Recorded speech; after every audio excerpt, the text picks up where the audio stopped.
how do you decide? I know, like you say, like 50 millions, all the studies are based in that doses, but how do you decide to go with that number and not higher or not lower? I think the 50 million is already plateau in case of Japanese. But please remember, Japanese are short and smaller than your, like is Josh. Josh is much, much bigger, right? In those guys, they will need 20.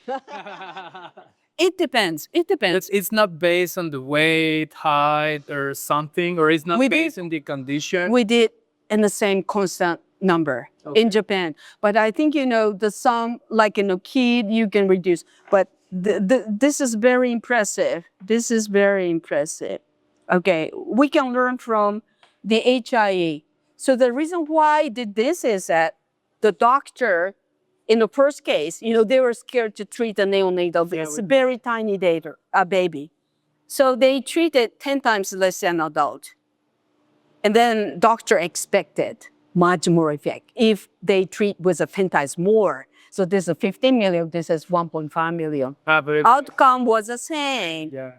So this tells us that if the effect reaches a plateau, even if you treat the patient with 10 times more, 20 times more, it's the same. Yeah. Waste of the cell. Waste of the cell. There is not any risk to have a problem or something doing like high doses on the IV, for example? I don't know. Well, I don't have any report or data. The comparing in human 10 times more versus the single dose with 60 million, how the adverse effect will be or something like that. I don't know. Okay. But I think the high dose will be burden to the lung, and in the standard Japanese adult size 50 million was a plateau. So even if you 10 times more in the treatment, yeah, it's the same. It's a waste of cells.